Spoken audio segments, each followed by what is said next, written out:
கண் மூடி திறந்தவன் உட்காருங்கள் என்று சோபாவை காட்டிவிட்டு தானும் அமர்ந்தான்.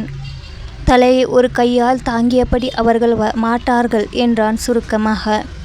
மீண்டும் புரியாமல் கேள்வியாய் நோக்கினார் பெரியவர். ஊருக்கு போன மறுநாள் ஒரு விபத்தில் அவர்கள் இருவரும் ஒன்றாக கடவுளிடம் போய் சேர்ந்து விட்டார்கள் என்றான் உணர்ச்சி மறத்த குரலில். ஐயோ ஆண்டவனே என்று கூவிவிட்டார் சுதர்சனம். சில விஷயங்கள் தெளிவான போதும் புரியாதது அதிகமாகவே இருந்தது. ஒரு வார்த்தை சொல்லி இருக்கலாமே மாப்பிள்ளை, நாங்கள் வந்து ஏதேனும் உதவிகள் செய்திருப்போமே என்று வருந்தினார் அவர். அதுதான் உதவிக்கே இடமில்லாதபடி எல்லாமே முடிந்து விட்டதே. மற்ற வகையில் அத்தானுடைய நண்பர் சந்தனம் சார் தேவையானது முழுவதும் பார்த்து கொண்டார். வேறு செய்வதற்கு ஒன்றுமில்லை, வேற எதுவும் தோன்றவும் இல்லை. மனது ஆறாமல் ஆனாலும் மாப்பிள்ளை என்றவரின் பேச்சை கை உயர்த்தி தடுத்து நிறுத்தினான் விபாகரன். ப்ளீஸ் சார், அப்படி என்னை கூப்பிடாதீர்கள். ஒவ்வொரு அழைப்பும் காயத்தில் கத்தி விட்டு திருகுகிற மாதிரி வலிக்கிறது என்றான் திகைப்புடன் நோக்கி. ஏன் என்றார் மற்றவர். ஏன் என்றால் அந்த உறவு ஏற்பட இனி வாய்ப்பில்லை. ஒரு கணம் புரியாமல் இழுத்துவிட்டு, ஏன் என் பெண்ணின் ராசிதான் இப்படி ஆகிவிட்டது என்று எண்ணுகிறீர்களா என்று சிறு கோபத்துடன் கேட்டார் சுதர்சனம். மறுப்பாக தலையசைத்தான் அவன். இல்லை, இது போன்ற விஷயங்களில் எனக்கு நம்பிக்கையே கிடையாது. ஆனால் இந்த திருமணம் நடப்பதற்கில்லை என்றன அதே மரத்த குரலில். இந்த மரத்த குரலில் உள்ளடங்கி இருந்த வேதனை சுதர்சனுக்கு தெரியாமல் போகவில்லை. ஆனால் சுமையை பகிர்ந்து கொள்ள ஒரு துணை இருந்தும் தனிந்தே துன்புறுத்துவேன் என்ற அவனது பிடிவாதத்தின் காரணம்தான் அவருக்கு புரியவில்லை. வீட்டில் கலங்கி நின்ற மகளின் நினைவு ஊர்ந்த அவர் கேட்டார். ஏன் முடியாது? இப்போது உடனே நடத்த வேண்டும் என்று கேட்கும் அளவுக்கு நாங்களும் உணர்வு மறத்தவர்கள் அல்ல. கொஞ்ச நாள் கழித்து செய்யலாமே. இல்லை, நான் யோசித்துதான். அவரும் குறுக்கிட்டு, இன்னும் கொஞ்சம் யோசியுங்கள் மாப்பிள்ளை. உங்கள் அக்கா அத்தான் நாங்கள் இன்னும் நீங்கள் சுசித்ராவும் கூட பிரியப்பட்டு செய்த முடிவு. நீங்கள் இருவரும் ஒருவருக்கொருவர் மிகவும் பொருத்தம் என்று யோசித்துதானே திருமணத்தை நிச்சயித்தோம். அந்த பொருத்தம் அப்படியே இருக்கும் போது என்றவரை இல்லை என்று அவன் குறுக்கிட்டு நிறுத்தினான். என்னது இல்லை? நீங்கள் சொன்ன பொருத்தம் அது இன்று இல்லை அங்கிள். இல்லை சார், இப்போது நான் அன்றிருந்த விபாகரன் இல்லை சார். தயவு பண்ணி குறுக்கிடாமல் நான் சொல்வது கேளுங்கள், அப்போதுதான் உங்களுக்கு புரியும். முதலில் இதை நினைவுபடுத்தி பாருங்கள். எங்கள் திருமணத்தை நிச்சயம் செய்தபோது என் நிலைமை என்ன?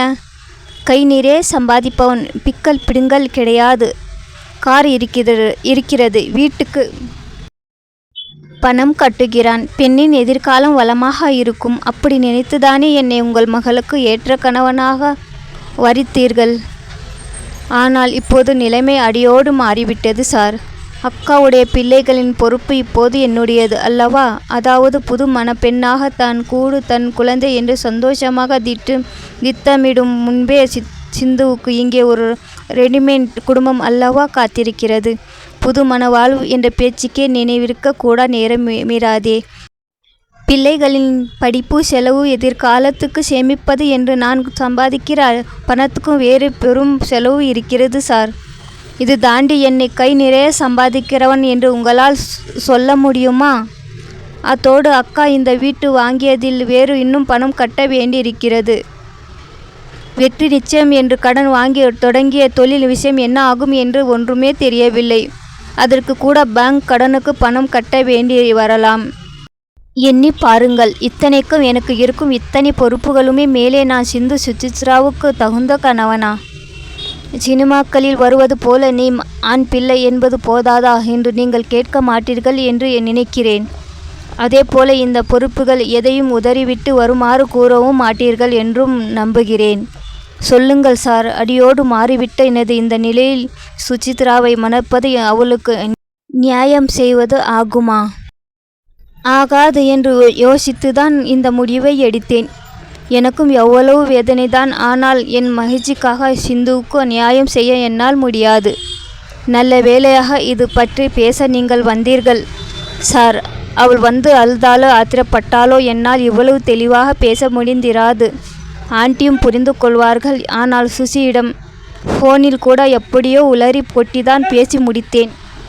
சென்னைக்கு திரும்பி வரும்போது இரவு முழுவதும் பெரும் வேதனையை ஒதுக்கி வைத்து பல முறை யோசித்து நான் எடுத்த முடிவு இது சரிதான் என்று இப்போது உங்களுக்கு புரிந்திருக்கும். உங்கள் மகளுக்கும் புரிய வையுங்கள். நீங்கள் சொன்னால் கேட்பாள், கேட்கக்கூடும். ஆனால் எப்படியும் என் முடிவில் மாற்றம் இராது என்று பேச பேச தெளிந்துவிட்ட குரலில் உறுதியாக கூறி முடித்தான் விபாகரன். சற்று நேரம் அங்கே பேச்சு சத்தமே இல்லை. ஒரு பெரும் மூச்சால் நிசப்தத்தை கலைத்த சுதர்சனம் வருத்தத்துடன் கூறினார். இதுபோல நேராமல் இருந்திருக்கலாம். ஆனால் கடவுளுடைய சித்தம் யாருக்கு புரிகிறது என்றார் மெதுவாக. ஒப்புவது போல பேசாதிருந்தான் விபாகரன். அவனது நெஞ்சுக்குள் ஓடுவதும் அதே கேள்விதானே. அவர் மெல்ல எழவும் விபாகரனும் கூட எழுந்தான். ஒரு நல்ல மாமனாராக இருக்க வேண்டும் என்று ஆசைப்பட்டேன். கொடுத்து வைக்கவில்லை. நல்ல நலம் விரும்பியாக வேணும் இருக்கலாம் இல்லையா? நான் ஏதாவது உதவி செய்யக்கூடுமானால் தயங்காமல் கேட்க வேண்டும் என்று கோரினார். ஆனால் மறுப்பாக தலை அசைத்தான் விபாகரன். வேண்டாம் சார், கிளீன் கட் என்பார்களே, அதுபோல அடியோடு ஒதுக்கி விடுவதுதான் நல்லது. கண்ணில் பட்டுக்கொண்டே இருந்த சுசித்ராவால் என்னை மறக்க முடியாது. நானும் தராலாகாது. விபாகரன் என்றால் சூரியன், விபு என்றால் கடவுள் என்று தமிழ் அகராதியில் அர்த்தம் பார்த்தோம். நீங்கள் அந்த கடவுளாகவே என் பொண்ணுக்கு நன்மை செய்ய நினைக்கிறீர்கள். நான் வேறு என்ன சொல்லட்டும் என்ற சுதர்சனம் அதற்கு மேல் எதுவும் பேசாமல் கிளம்பி போனார். அவர் கண்ணுக்கு மறையும் முறை விபாகரன் பார்த்து கொண்டே நின்றான். அவனது தீர்மானம்தான். ஆனால் அதை ஒத்துக்கொண்டு அவர் சொல்லும்போது அவனுக்கு இப்படி வலிக்கலாமா? கடவுளாமே, கடவுளுக்கு வலிக்குமா? ஆனால் அவனுக்கு என்ன வலித்தாலும் சுசித்ரா சுகமாக இருந்தால் அவனுக்கு அது போதும். சுதர்சனம் வீட்டுக்கு திரும்பி வந்த விபத்து விவரத்தை சொன்னபோது பெண்கள் இருவருமே அதிர்ச்சியில் உறைந்து போனார்கள். என்ன கொடுமை, என்ன பரிதாபம் என்று மருந்தினார்கள். ஆனால் அப்பா என்று பார்வையாலே மகள் மேலே தன் விஷயம் கேட்க விபாகரன் சொன்ன மற்றவைகள் பற்றியும் சுதர்சனம் எடுத்து சொன்னார். பிரமிப்புடன் கேட்டிருந்த தனம் திடுமென ஐயோ ஆமாம் இல்லை என்று கூவினாள். மாப்பிள்ளை சொல்வது சரிதானே. கைக்கும் வாய்க்குமாக இழுத்து கட்டி சமாளிக்கும் நிலையல்லவா நம் சுசிமாவுக்கு நேர்ந்திருக்கும். நல்ல வேளை, கடவுள் காப்பாற்றினார் என்று ஆறுதலோடு கூறினாள். தாயை ஒரு தரம் முறைத்து பார்த்த சுசித்ரா தந்தையின் கையில் இருந்த ஸ்கூட்டர் சாவியை பிடுங்கி கொண்டு வேகமாக வீட்டை விட்டு வெளியே சென்றாள். ஐயோ, அவளை தடுத்து நிறுத்துங்கள், சும்மா இருக்கிறீர்களே. சுசி எங்கே போகிறாள் என்று தெரியவில்லையா என்று பதறினாள் தனம். தெரிகிறது, மாப்பிள்ளையிடம் போகிறாள். அதுதானே, போகட்டும், போய் வரட்டும். இங்கே நாம் என்னதான் விளங்கி திரும்ப திரும்ப எத்தனை முறை சொன்னாலும் நம் பொண்ணு ஒத்துக்கொள்ள மாட்டாள். மாறாக நம் மீதுதான் கோபப்படுவாள். அங்கே மாப்பிள்ளை காரியத்தோடு சொல்லும் போதுதான் அதை கொஞ்சமாவது ஏற்க தோன்றும். மாப்பிள்ளை என்று அழைத்ததால் காயத்தில் கத்தியை விட்டு திருகுவது போல் வலிக்கிறது என்றார்.